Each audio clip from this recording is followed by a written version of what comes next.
Buenas noches, es un gusto saludarles. Y hoy, mi compañero Raúl Sánchez Carrillo y su servidor Félix Fuentes, aquí entre reporteros, volvemos al tema de todo este sexenio, el de la educación. Durante 3 largos años, el gobierno federal ha hecho todo lo posible por resolver los asuntos del magisterio. Y ahí siguen, sobre todo en entidades como Oaxaca, Guerrero, Chiapas y Michoacán. Maestros o presuntos maestros y normalistas insisten en estar contra la reforma educativa y contra la evaluación o los exámenes de ellos. Les queremos decir, mi querido Raúl, que de hecho empezó a agravarse este problema el 8 de mayo del 2013, cuando llegó el contingente de la sección 22 de Oaxaca, dependiente de la CENTE, por supuesto, a hacer un plantón en el Zócalo. Ahí estuvieron hasta el 14 de septiembre de ese año, fueron trasladados al Monumento a la Revolución y se fueron el 22 de noviembre pasado.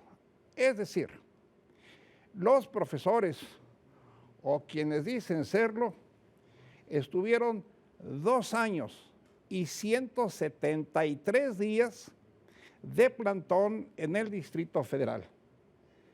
Me fui a internet a buscar en los récords Guinness algo que se le pareciera en el mundo y en ninguna parte de lo que yo averigüé encontré que durara un plantón tantísimos días, años, Raúl, como el que realizaron los profesores de la sección 22. Y los problemas pues no se acaban. Hemos visto cómo en Oaxaca, como en Guerrero, sobre todo, han destruido edificios públicos, sí. Han destruido oficinas de los congresos locales, han destruido escuelas y todo porque están contra la reforma educativa y no quieren que sean examinados. Luego contrataban, de acuerdo a lo que se ha podido establecer e investigar, jóvenes que dieran la apariencia de 25 o 30 años para pagarles y estuvieran en el plantón, en tanto que los de la Coordinadora Nacional de Trabajadores de la Educación, sección 22, iban a dar clases un tramo más y luego seguir el plantón. Pero el plantón estaba aquí. Las tiendas de campaña nuevecitas, marca Coleman, perdón, pero vale la pena decirlo, porque aquí viene una pregunta. ¿De dónde salió para desayuno, comida, cenas, transportes, etcétera?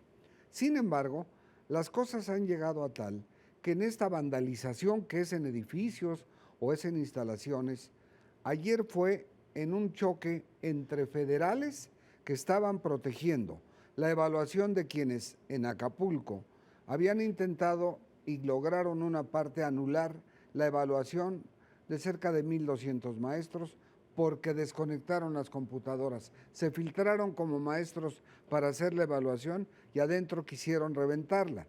Entonces la policía ayer estaba cuidando esto en un autobús de la Coordinadora Nacional de Trabajadores de la Educación al que depositaron bombas Molotov. Se ve en el video una banda de espacio, vamos, entre la federal a la que le aventaban piedras, lo que sabemos y vemos siempre, y había un maestro en una escalera alta, recargada sobre la lateral del lado izquierdo, visto de frente el autobús, haciendo unas pintas. Echan a andar el autobús, pero lo querían echar a andar para echarlo sin control e incendiado contra los federales como si fuera un boliche, vamos. Como sucedió, ¿te acuerdas cuando tomó posesión el presidente Peña Nieto? ¿Sí? Y que enfrente del Congreso lanzaron un autobús en contra de los policías, los granaderos de entonces. Efectivamente, solo que ayer el ánimo y la intención manifiesta de querer poner los muertos, ayer le salió perfectamente a la CENTE y muere este maestro de la escalera y queda otro herido. Claro, lo más común es culpar al gobierno federal, pero el video demuestra que fue otra cosa la que ocurrió. Y desde luego los medios reproducen enfrentamiento entre federales y de la coordinadora con saldo de un muerto y un herido. No culpan directamente a la autoridad, pero volviendo al paro mismo, ha habido en un momento dado el daño educativo que ese no puede tener ninguna explicación, como no la tiene el simplemente no a la reforma educativa. Han buscado mesas de diálogo, hoy hablan de otra mesa de diálogo. En Gobernación el subsecretario Luis Miranda los atendió casi 160 veces. Y era lo mismo, no se llegaba a ningún acuerdo, porque tú contra el no proponen más que el no a la reforma educativa. Bueno, lo que dice nuestro compañero Raúl de esa desdicha de un profesor muerto, bueno, todo el mundo lo vio en las cámaras lo que sucedió. ¿Cómo es posible entonces que estos supuestos o silicentes maestros ahora digan que el gobierno de la República es el culpable de este deceso? Ya no puede seguir esto de esa manera. Decíamos que todos estos paros, todas estas desdichas han sido un agravio de la educación. Ha habido días, muchos días, en este año precisamente, que 4,5 millones de niños no han tenido escuela durante semanas o durante meses, porque los maestros o se andan manifestando, o están de plantón, o andan haciendo destrucciones, o andan quemando autobuses, como todos ustedes lo han visto. ¿Cómo es posible que 4,5 millones de niños en los estados más pobres de la República, como son Oaxaca, Guerrero y también Michoacán y Chiapas, tantos niños no tengan escuela por este conflicto absurdo? Ahora se ha hecho lo que no se había logrado en años, que es la aplicación de la ley. Hay actas, hay detenidos, hay procesos judiciales contra quienes han sido en flagrancia detenidos, destruyendo, quemando camiones, etcétera. Y el saldo, solo como un dato, ha sido en los enfrentamientos con la policía, más de 120 con fractura de cráneo. Y del otro lado, impunidad que se acabó. Y ahora que detuvieron a 6 profesores autores de delitos, ¿cuál es la respuesta? Pues es un gobierno represor, es un gobierno que reprime y exigen la libertad inmediata e incondicional de quienes cometen ilícitos. Esto no puede ser en un Estado de Derecho. Yo ni siquiera me puedo imaginar que, y claro, perdón por la comparación, que el señor Maduro de Venezuela o los Castro de Cuba permitan este tipo de cosas. Yo creo que no debemos de llegar al libertinaje. Y yo soy de la idea de que, por favor, los maestros, los auténticos maestros, ya tengan caridad de los niños que se quedan en la escuela durante años y años y años. Que es un derecho constitucional y que la nobleza del poder enseñar que la tiene con auténticos maestros, no con vándalos o con delincuentes que se transforman en eso, pensando que la impunidad los va a seguir acompañando. Y los normalistas, que son los futuros maestros de este país. Y no todos, sí, por cierto. Como sucedió con los de Ayotzinapa, porque algunos de ellos andaban metidos en eso de botear. ¿Qué es botear? Pues andar con botes pidiendo y exigiendo dinero. Ocupando casetas de peaje, dejando el paso libre a cambio de una cuota simbólica, tomando gasolineras y despachando gasolinas sin cobrar lo que corresponde. Y secuestrar camiones de primera, autobuses que cuestan un dineral para andarse paseando por diversas partes de la República y haciendo escándalos al por mayor. En esto se han distinguido los normalistas de Michoacán. Llevan años y se lleva una cuenta de más de 40 autobuses quemados. ¿Por qué los queman? Pues porque les da la gana, pues. Y ahora que detienen algunos de ellos, bueno, ya dijo el gobernador de Silvano Aureoles, que no va a negociar la ley. Que es de filiación perredista.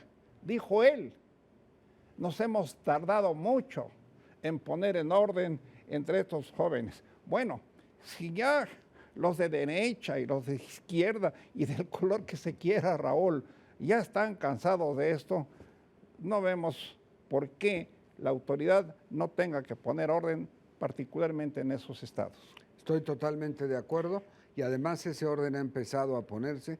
Vamos a ver ahora en qué termina en esta autopsia lo del muerto, lo del maestro muerto en ese sucesos de ayer. Por cierto, ahí hay un asunto sumamente importante y por primera vez en la historia de la Fiscalía Especial para la Atención de Delitos Electorales, un fiscal, Santiago Nieto, incurre en una serie de delitos que además se trata de, en el caso de Arturo Escobar y Vega, subsecretario de Prevención de la Secretaría de Gobernación, que ha renunciado al cargo para que la investigación siga, incurrió en la filtración de una averiguación cuando debe tenerse todo el sigilo antes de que el expediente fuera consignado a un juez. Bueno, pues Santiago Nieto, titular de la FEPADE, pide una orden de aprehensión en contra de Arturo Vega por delitos electorales cometidos en las elecciones de Colima al repartir 30,000 tarjetas express.